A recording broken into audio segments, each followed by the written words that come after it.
Hello and welcome. This is another Sunday, which brings us to week 16 of my U.S. State ZenQuiltz journey. If you're just finding out about this adventure of mine, welcome. And just know that you are never behind. The states are always there if you want to go back to the beginning and grab them all, or just your favorites where you visited, where you've stayed. Welcome to my little adventure. And of course, if you have been here with me throughout this whole journey and look forward to the next state that comes on a Sunday morning, I appreciate you. Thank you for joining me. All right, so this week we are headed to Colorado, and a little bit changing up the whole vision of how we accomplish our our quilt this week. So yeah, go ahead and offer yourself gratitude and appreciation for allowing yourself this creative time. And let's go ahead and get started. So here is a visual of all of the tools that were listed on the front in your little scrolled section. So I'm just gonna push everything off to the side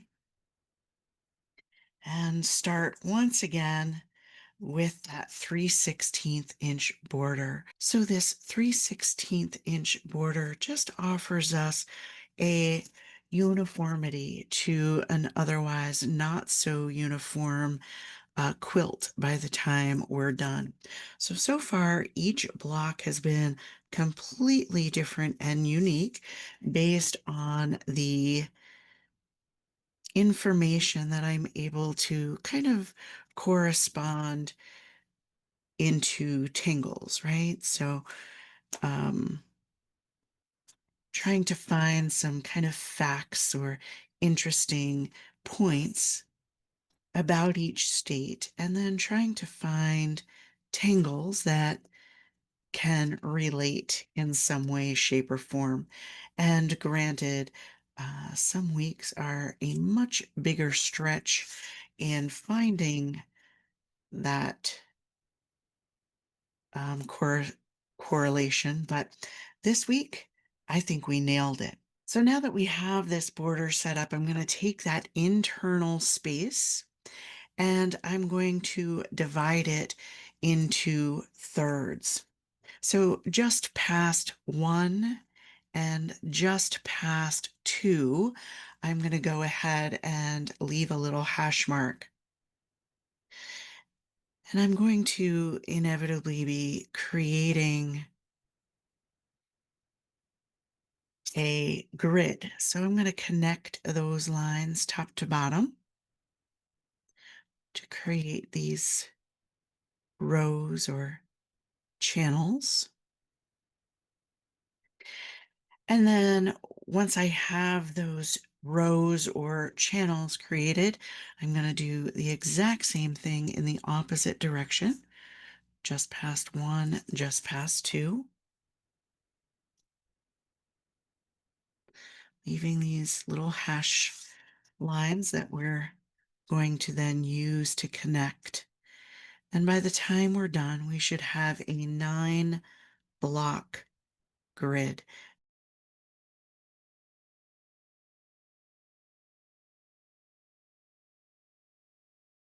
So perfect.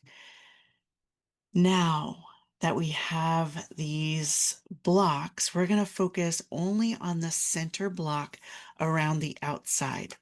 So again, the center block only around the outside. I'm going to add I'm going to center my 1 inch. So it's just past 1 inch. So it's 1 and 1/16. I'm going to center my 1 inch so that I have just a piece before my first line and just a piece after my 1 inch line. And I'm going to add a little hash mark at every 5.5 spaces. So in the space between the line of 5 and 6, I'm going to add a little hash mark.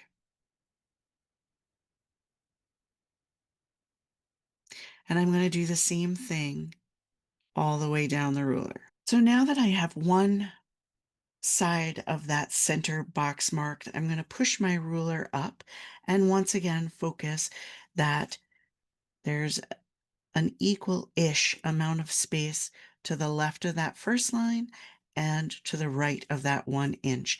And again, I'm going to count those same 5.5 lines. 1, 2, 3, 4, 5. And in the space between 5 and 6, I'm going to go ahead and lay a little hash mark all the way across. And again, they're not completely even, and that's okay. And once we get those hash marks, we're going to connect them side to side right through that center box. So right now we're just creating the patchwork of our Colorado quilt. So each one of these lines that we're making is a cut into a piece of material, getting each individual pieces of material that we're going to then stitch together and form our quilt block.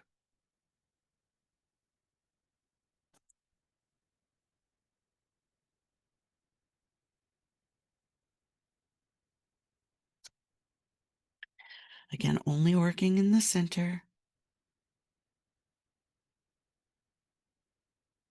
to add the hash marks every 5.5 lines on your ruler.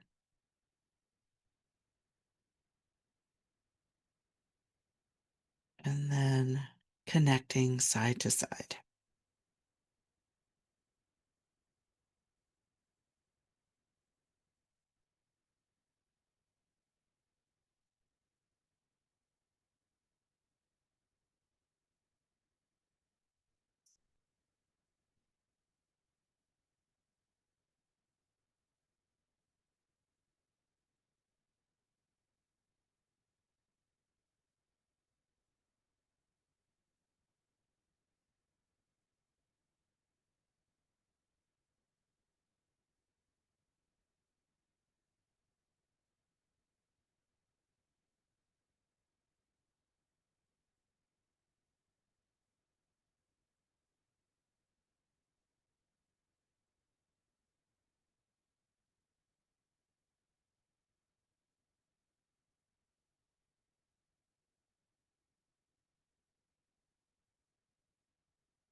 So now that we have these kind of channels inside of these center boxes,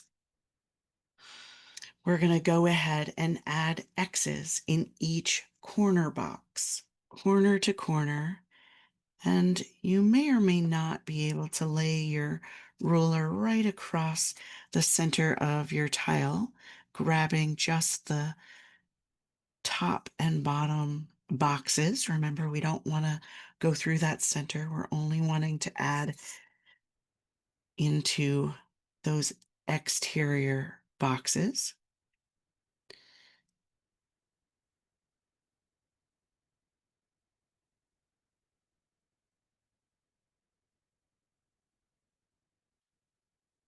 And then going in the opposite direction, box by box, to create that X in all 4 of those exterior corner boxes.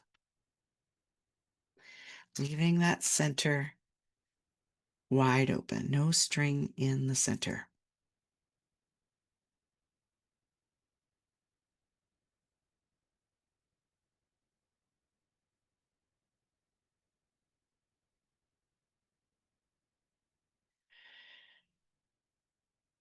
So now that we have all of our pieces of material cut, we have them all laid out and ready to be sewn together to create our block. And I did mention that this week we're going to be doing some things a bit differently. And to start the process of doing things a bit differently, we're going to go right to ink. So I'm going to start with my light gray, that 01 number 42. And I'm going to do all of my tangling this week before we get to our coloring, which most of the time, we've been doing first. So another thing that's going to change this week is that when we create our fabric, so in essence, this is our quilt block, and now we're going to create the fabric that our block is made out of. Well, each one of these shapes represents a different piece of material in an actual quilt. For this week, the tangles that I found to correspond to Colorado were just perfect. And so was the string of our fabric. So we're going to take the pattern of our fabric to use and create our tangle. All right. So here we go. The first tangle that we're going to use is called Aspen. Perfect, right? So in honor of Aspen, Colorado, here we go. And we're going to be starting just in these corner boxes. So the actual quilt pattern has these X's inside of the corner box of the Tangle Aspen. It was way too perfect to ignore. So in order to do our quilt Aspen, we're going to start down here in this bottom left box. And the line that goes diagonally from the bottom left to the top right, we're going to go ahead and kind of aura. So I'm going to aura to the left of that center line. And because we're doing our inking first this week, I'm going to go up and down over each line just to get a little more depth. So when we color, it still has a voice and can be seen through the color. And then I'm going to go to the other side of that center line and I'm going to aura again. Now this aura can be as thick or as thin as you see it. It doesn't matter, but no, in true Zentangle fashion, we're going to be fitting more into this box than just this diagonal arid line. And then in the corners, we're going to ink those corners in until it meets with our diagonal lines. And we're going to do that on both the top and the bottom.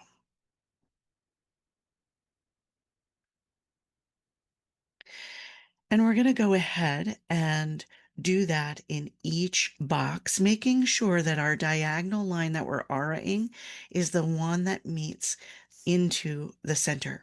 So we're auraing each diagonal line that meets into the center of our block.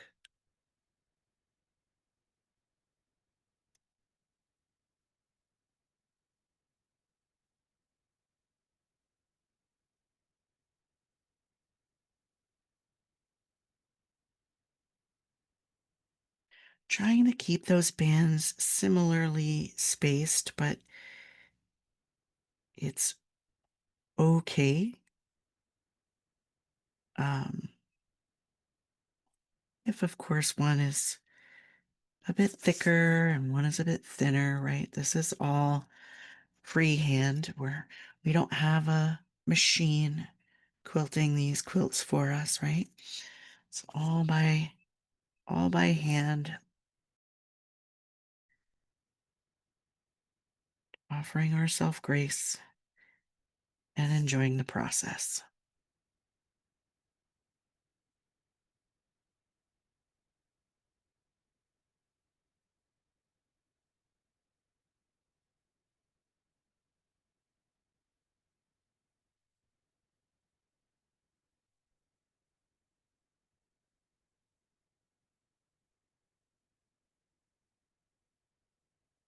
So once we have all four of those diagonals pointing into the center box, we're going to go back. Doesn't matter which square we start with, and we're going to add a go behind band by auraing the diagonal line that's left. So auraing the diagonal line using our go behind, pulling the line through to the other side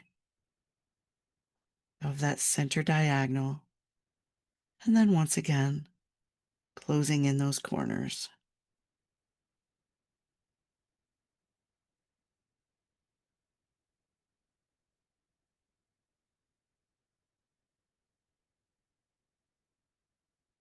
And doing that for each box.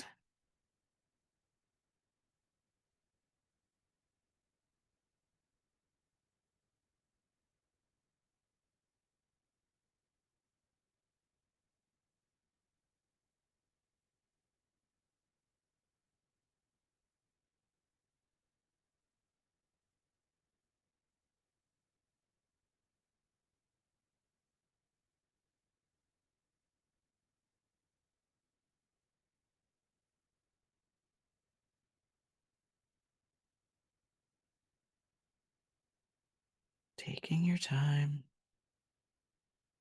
enjoying the process with each line flowing from the nib of that beautiful pen.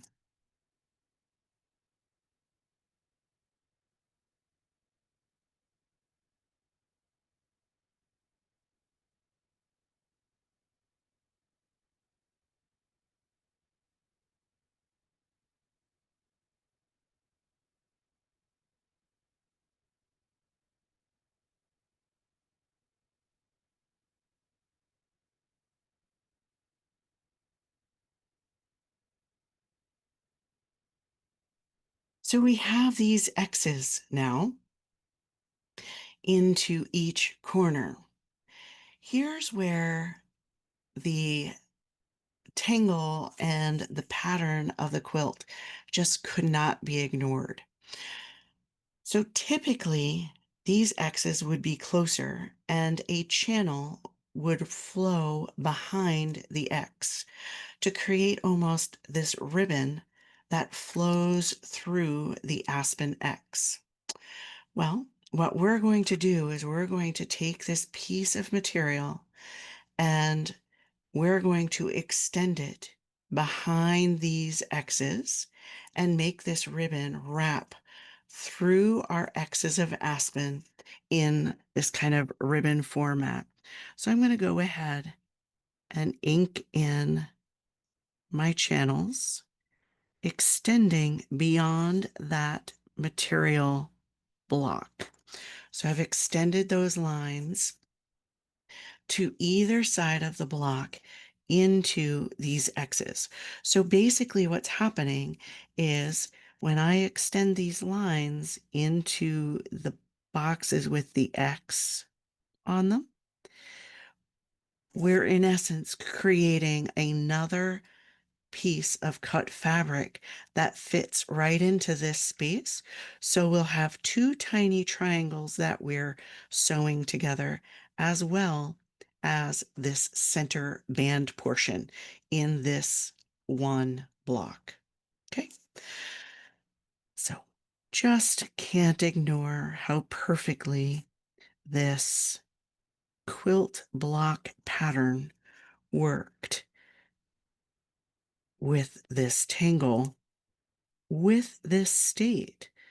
So it all just came together so beautifully that we're going to honor it.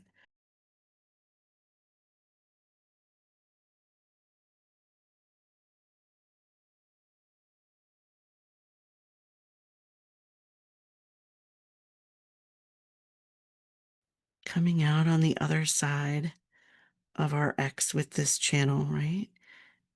Using our go behind to complete that box.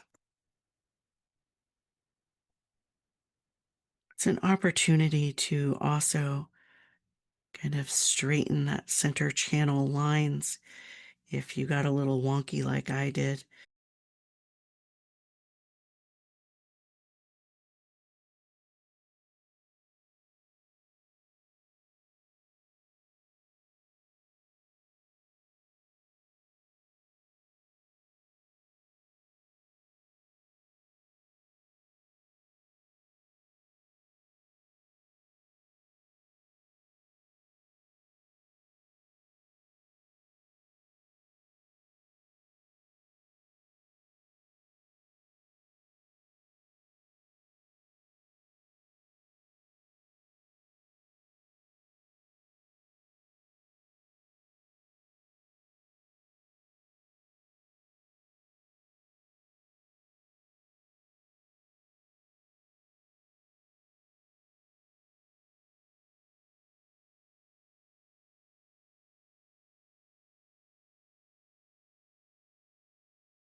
So now that we have the Tangle Aspen set up, inside of these tiny little triangular spaces, we're going to go ahead and ink those in.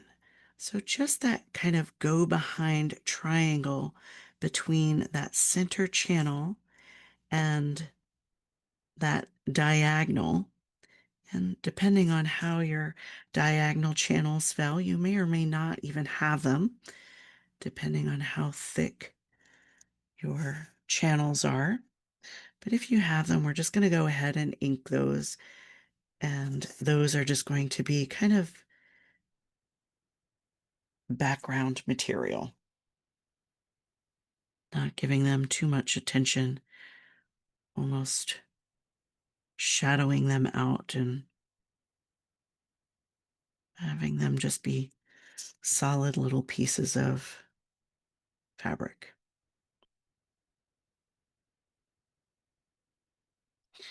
So in our normal fashion of creating our fabric, in each one of these sections is where we would be putting our tangles. But since Aspen, again, was such a perfect tangle and perfect fit into the string, I decided to not interfere with the statement that this offered and just allow it to be our tangle expression for this week for the majority of this block. We're not, of course, done yet because there are white spaces, right? But the ribbon and the corner boxes are in fact done. Interesting little change heading to our tangles first. We've done that once before, but not where our tangle kind of took up the whole block expression. That's a first.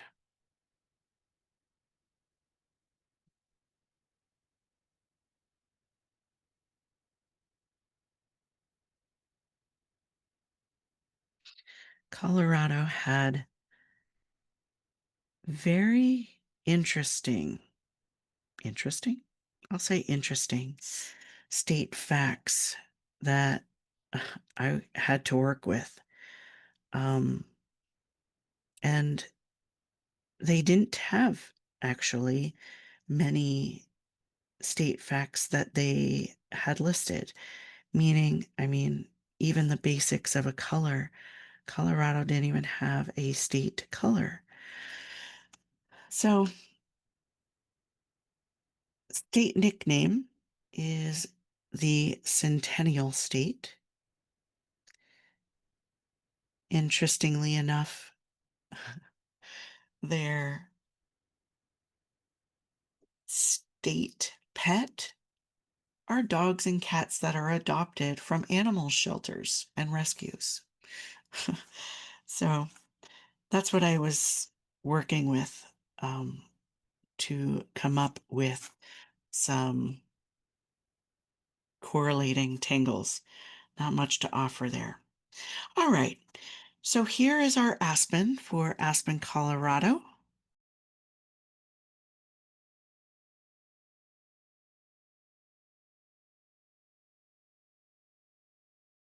Mm. Another interesting fact about Colorado is its state folk dance.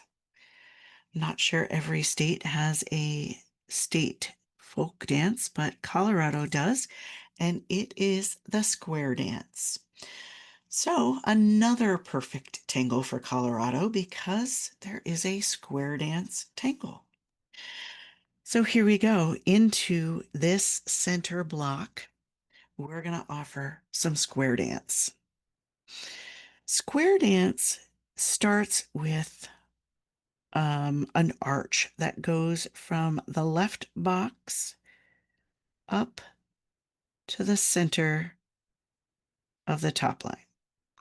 And we're going to create a thin little seed, just a thin seed. And we're going to swoop down, create a thin seed to the right side, swoop down, thin seed to the bottom.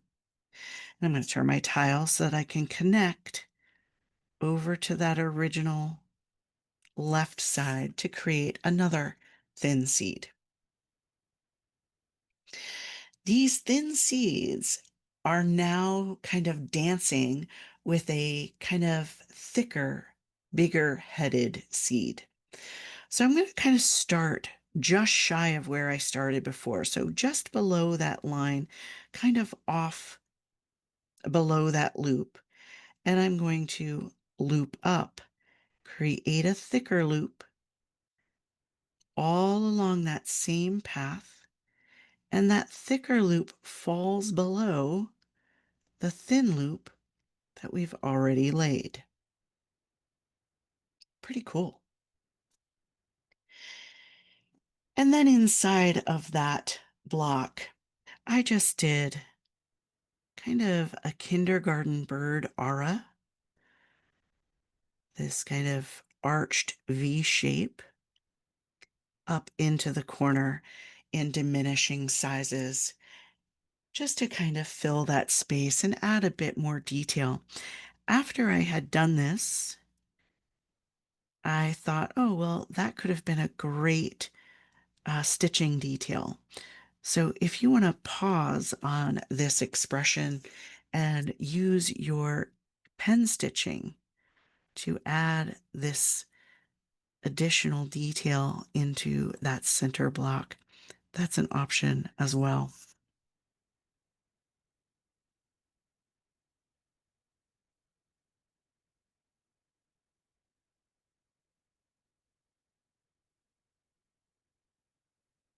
And I'm not going to ink that center block because it doesn't have to be. It'll be defined by our stitching, which leaves us 2 channels in each of the remaining blocks. And inside of those 2 channels, we're going to add Boulder Builder because Boulder, Colorado. Yeah. So here we go. Boulder Builder is just taking these rectangles and turning them into blocks, various size blocks. So we're just going to randomly add lines from the top of our channel to the bottom of our channel. And we want them to always be offset. We don't want our lines to line up top to bottom. We want to create different size boulders that are cemented together and don't form any pattern. Just random, no thought, drop your pen and create a line. And it doesn't matter what's happening on the other side.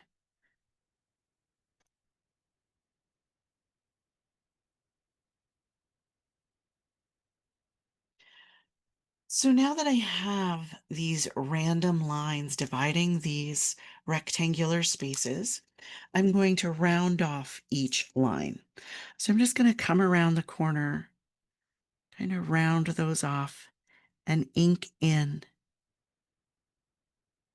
those corners, redefining that line, our string line, so that it has a definition. Because inevitably we're going to go through and erase all of our string lines for this tile since we're drawing instead of incorporating tangles into the patches. So making sure that each line is identified, that should be identified.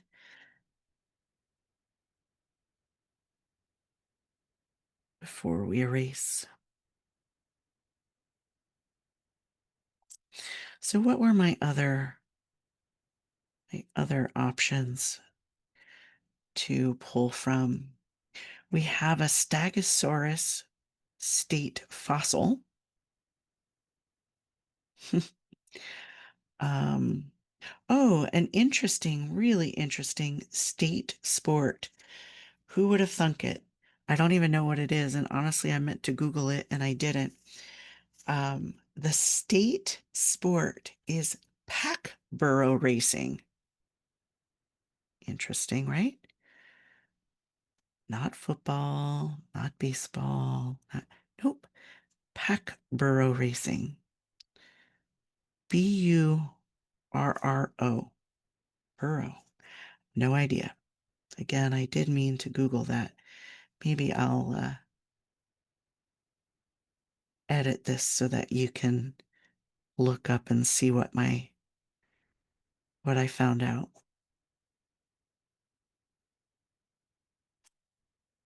Yeah, so that was rather interesting.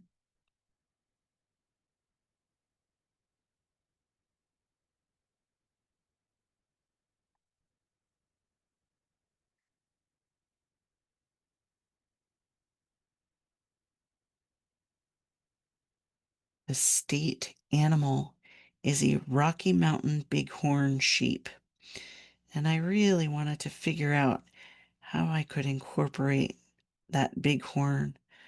And there is a tangle behorn, but kind of didn't really work as perfectly as Aspen and Boulder did.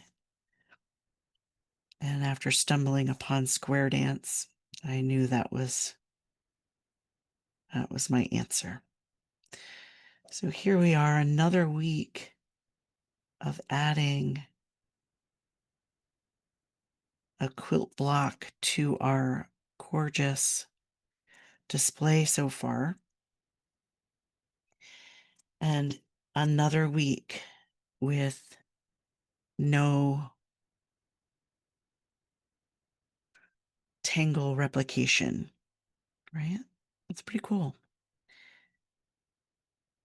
And for those of you that know me, I think I'm pretty confident in saying not a single muka either. There's got to be a state that muka applies. Just haven't found it yet.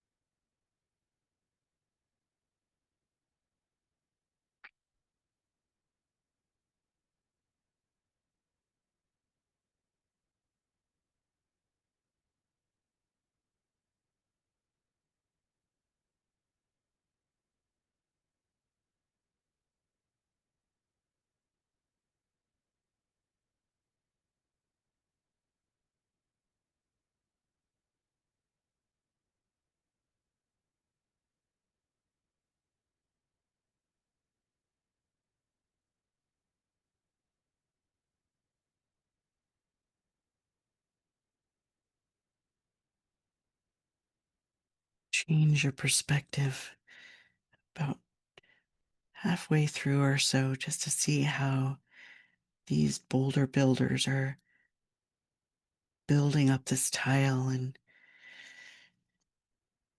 kind of bringing it to life, filling in those spaces.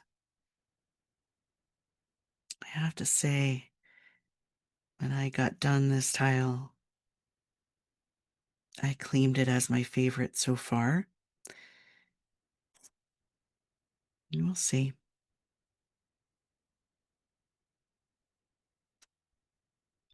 But what I'm loving is seeing all of them being put together,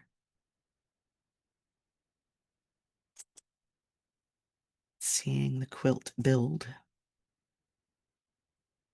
one block at a time.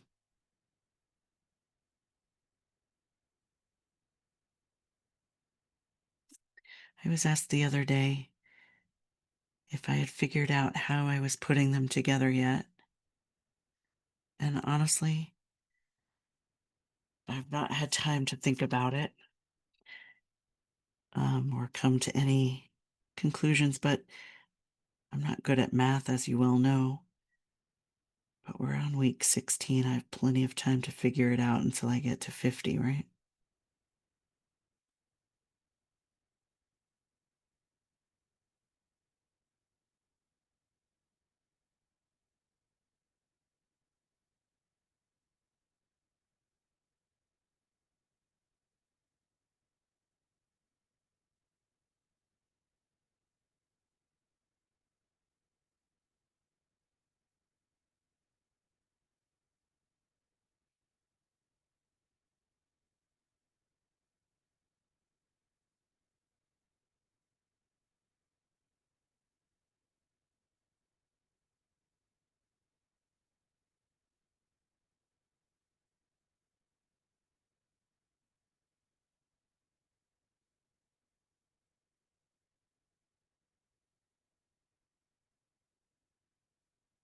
So there we have Aspen, Boulder Builder, and Square Dance to represent our Colorado State Quilt Block. I'm going to go ahead and take my eraser and just erase all of those pencil lines at this point. Here's where you're going to see if you missed a line, since that ink is so similar in color to our pencil strokes. If one line erases and you have an unconnected box or line, just go ahead and take the time to fill those in. Now you'll notice that on the edge of my tiles, after I've erased, I no longer have a line for my ribbon.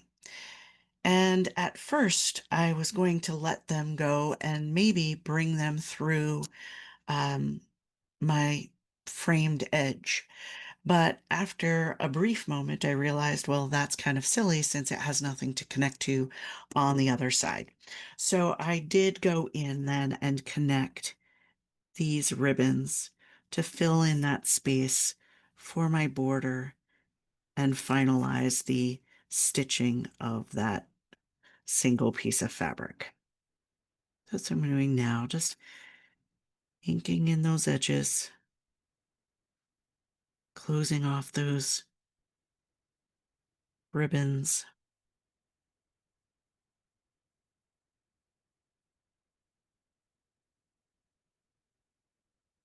And we're going to head to our color.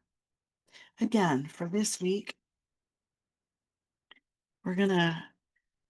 I'm opting to not use my acetate, and I'm going to go directly to my tile. And I'm going to start with this center square, and that center square, I'm going to use my 991 and my blender. So I'm going to have my 991 and my blender in my hand. Just make sure that your blender is clean from its last use before you go to the light of this yellow color. I'm just going to go right against those sides of that center box.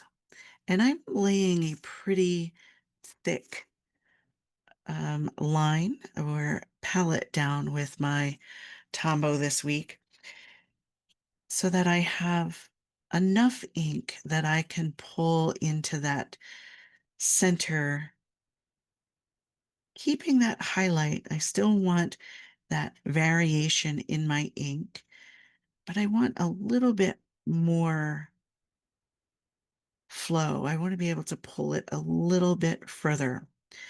If you start to see your tile pilling under the pressures of your blender, a couple things. Your blender might be too dry, or you might be trying too hard with pressure to push that ink out. Again, you could always go directly to your marker to grab more ink on your blender if you want to add more depth if you don't feel like it's pulling out as far. So don't ruin that tile offering those kind of yucky pills of paper when you can just go directly to your marker with your blender and grab some more ink that way. Sorry, I'm trying to talk and work at the same time, and apparently I'm struggling.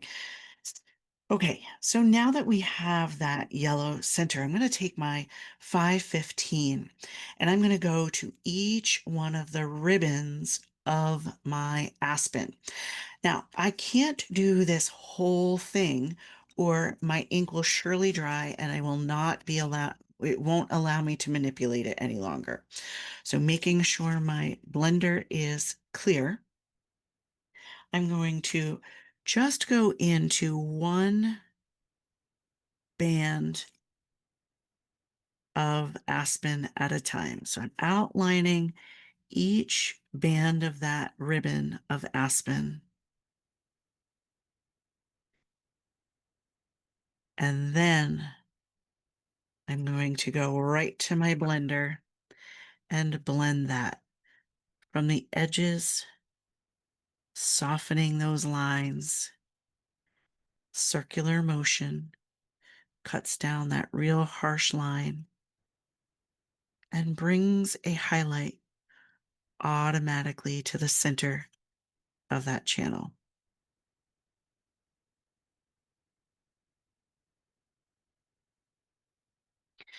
So we have the depth right around the edges where we would normally be adding our depth around our stitching as well, right? So by default, this is all just happening naturally. Okay, so once I have that first channel done, I'm just going to do exactly the same thing throughout each one of these ribbons, outlining around the outside and blending in a circular motion to create that depth of that ribbon.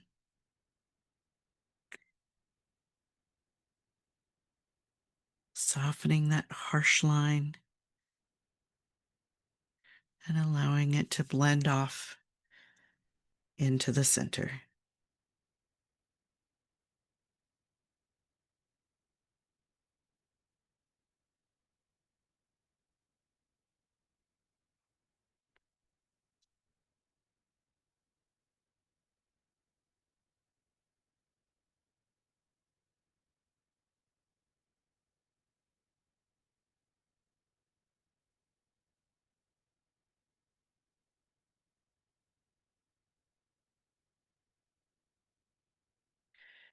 If the blending on the acetate speaks to you more, of course, always an option. If you're using a different medium, however that medium is speaking to you this week, it's exactly what you should be doing.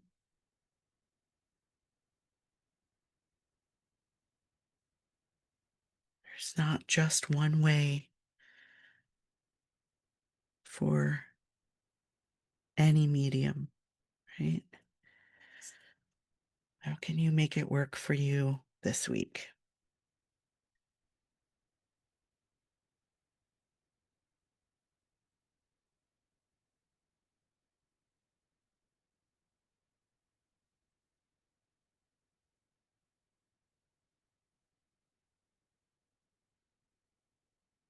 It's much different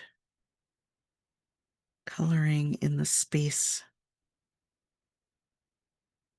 of the tingle. So by doing that, we've created several little spaces, but I promise you, it'll be worth it.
I'm finding a lot more concentration has to go into this individual coloring than our normal patches.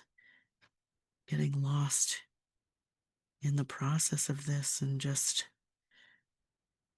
enjoying the space.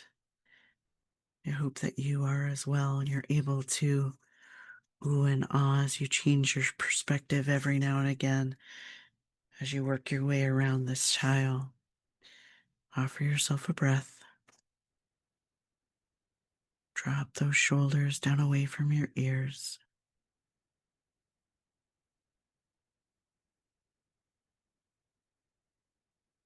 And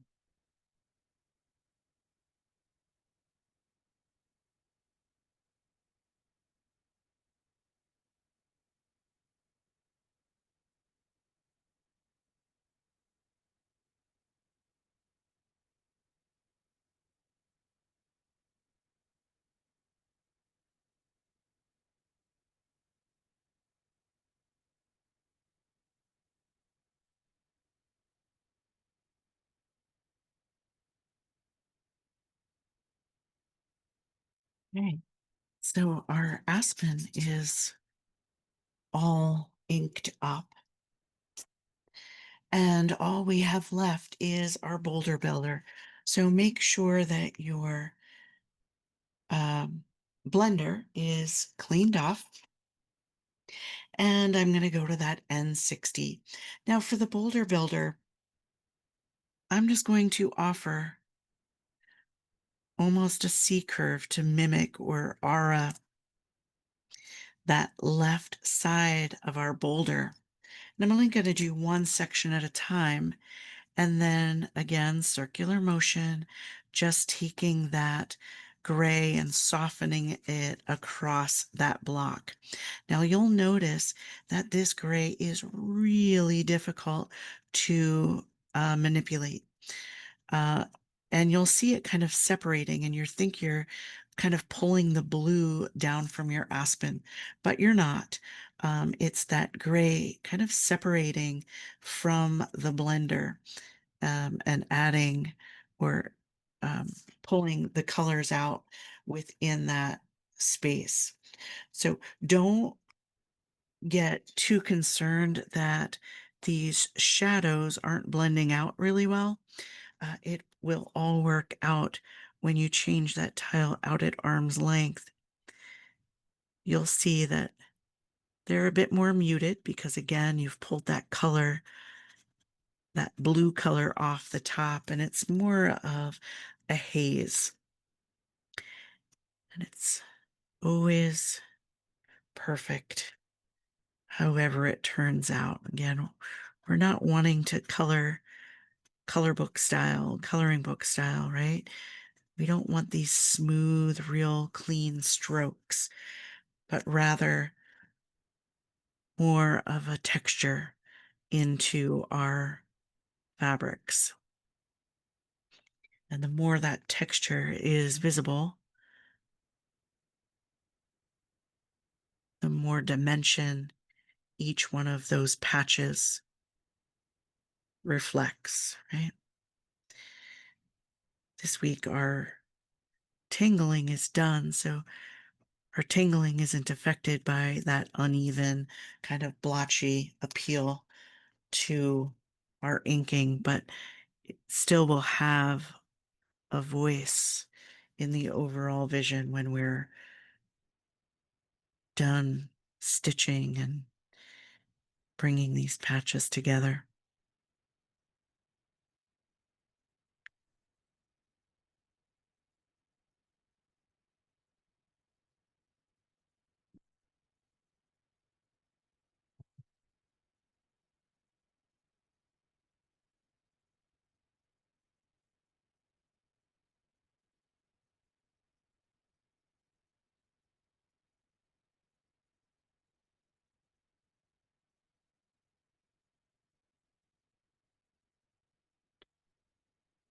Okay, so now that we have all of our color introduced to this piece, we have some stitching to do. So I'm going to go ahead and grab that O1 number 44, that dark gray, and each one of these pieces of material needs to be stitched. So I'm going to start right in the center. Slow, deliberate, short, staccato pen strokes, up and down, representing the thread that's holding each one of these patches together. And the more slowly and deliberately you lay these lines, the cleaner, the crisper those lines appear.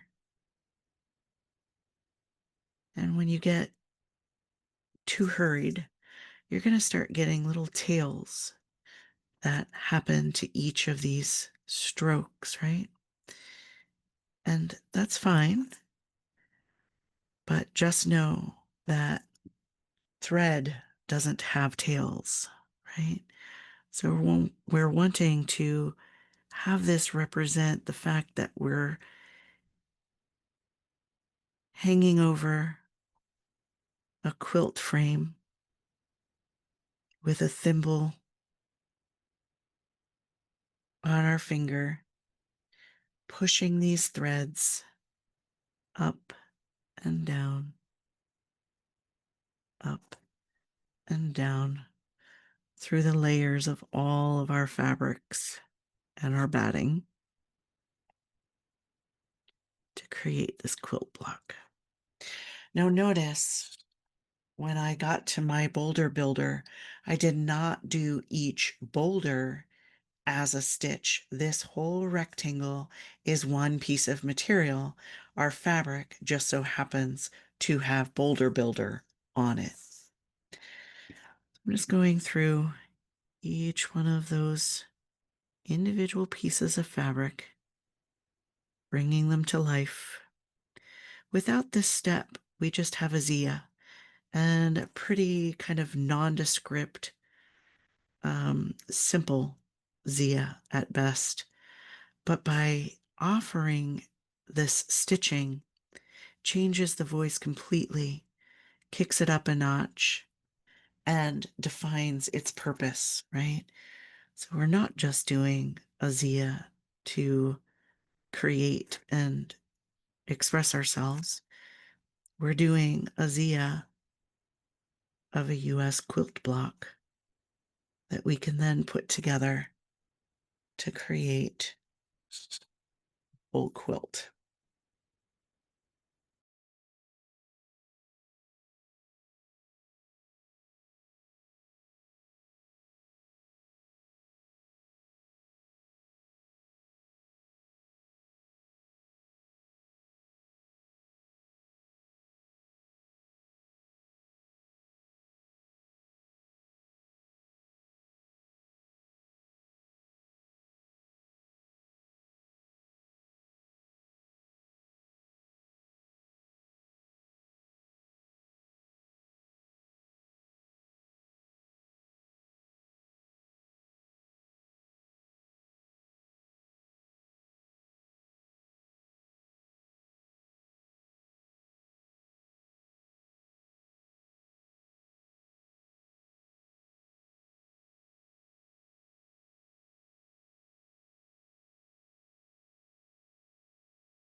As you get into the aspen, every single one of those pieces needs to be stitched individually. And I'm not doing anything with those gray triangular spaces. I'm just kind of letting them fall behind. Of course, if this was material, those gray spaces would still have to be sewn into place. But it would just become sloppy because our space is so small. It would be undefinable, and then it would just be, what were you thinking moment. So we're just going to let those be.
In changing that perspective, I noticed that I did not ink my border. So I'm going to go ahead and just stitch this up, and then I'll add my color to my border after that. If you've already inked your border, that's great. So you're just going to want to stitch. And I'm only stitching, for those of you that are new, I'm only stitching the top of my border frame, only because I'm not quite sure yet how I'm putting these pieces together. So I'm letting that bottom edge of my tile not be stitched. I'm sure, I'm almost positive that regardless of what I choose to put them together, I'll be stitching that border. Um, but I'm just not 100% sure.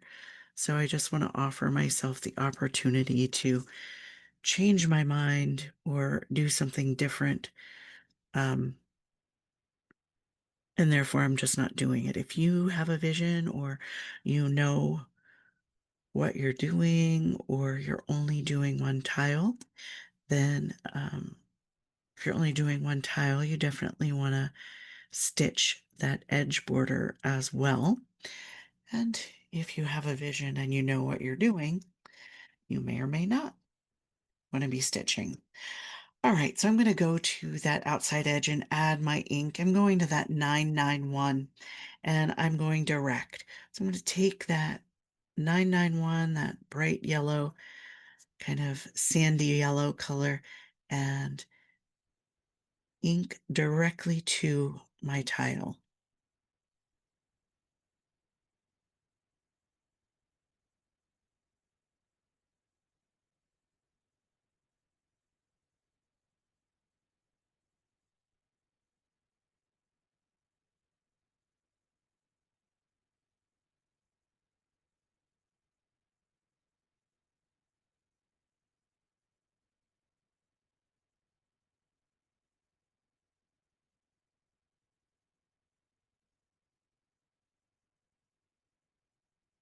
And once I get that all inked up, I'm going to take my marker directly to the side of my tile and get rid of that white deckled edge. So as we lay these blocks together, if you don't do this step, the white deckled edge is going to shine through as you butt these tiles up against each other.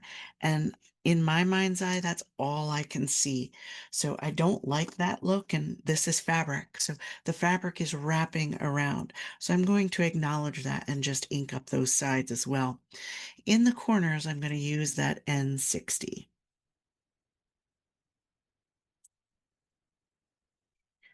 Just to add a little color into those corners. And we had so much blue already with that aspen that just wanted to change it up a little bit. So that brings us to our shading. And in this series, I'm not shading with graphite, but rather with similar colors so that we get the shading and the depth of each one of our sewn edges, but not um, but by not using graphite. So anyway, I'm going to take that 1034 and in a circular motion, I'm going to go right over the pen stitching that we've done. So in essence, what we're doing is creating a shadow or a depth right where that thread goes in and out of our material. So along that edge where our stitching is, that shadow almost creates this poof of this fabric. So between the highlight of how our colors were laid and the poof that our shadow creates, we have this beautiful centerpiece right in the middle of this block. And I'm going to go to that 1052 or that gray color, same concept right along the stitching's edge. And I'm not using a lot of pressure. It's more a subtle hint of circular motion, keeping it tight right against the edge of that patch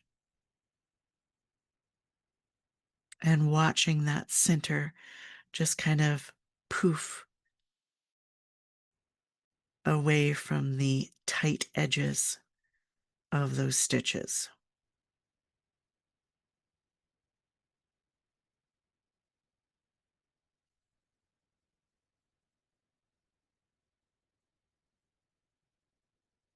If you think it's so subtle, you're not really even noticing it, go ahead and change that perspective. Pull those eyes away.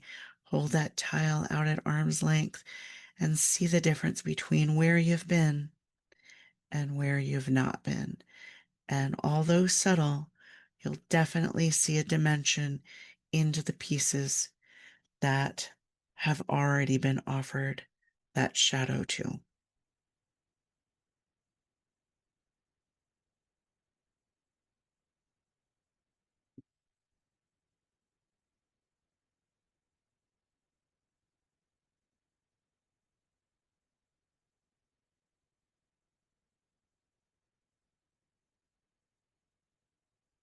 And then I'm going to go to that aspen with my 105. Same concept, tied against that stitching. And each individual piece is going to get that same depth. Now, the way we laid our color this week, we have an automatic depth happening just by default of how that color was laid right against the edge of each one of those patches. If you feel like you don't need this, then by all means, um, skip this step and begin to ooh and ah, right? If at any time ever on any of the journeys that you're on with me, I ask you to do something that just doesn't speak to you, listen to your creative voice and do it. I always say, inspired by me, created by you.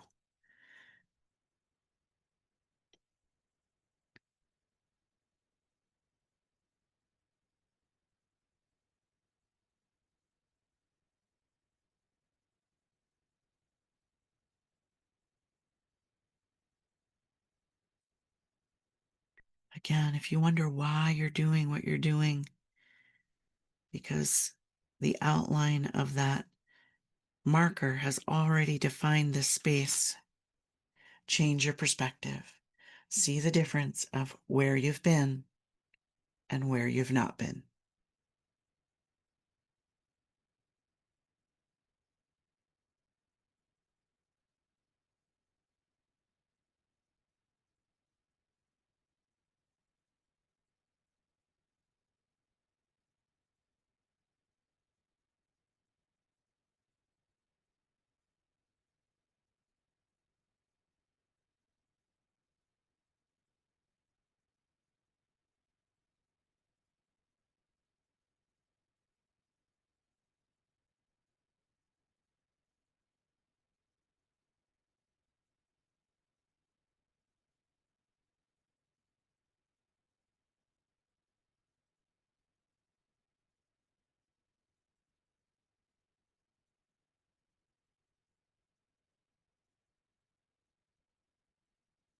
And always changing that perspective allows you to see things differently.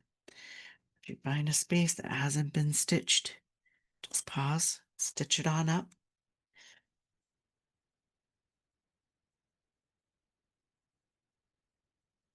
and move on.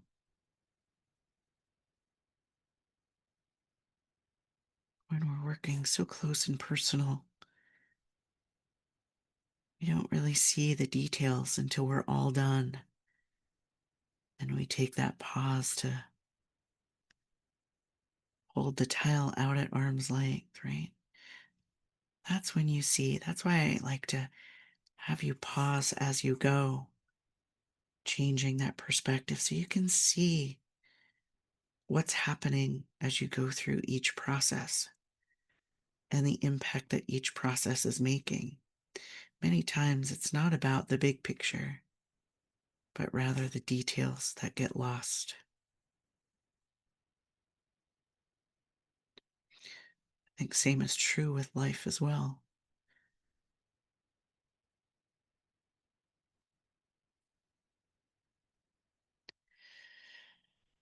So there we have it. Our Aspen or our Colorado state block. What a beautiful addition to our collection.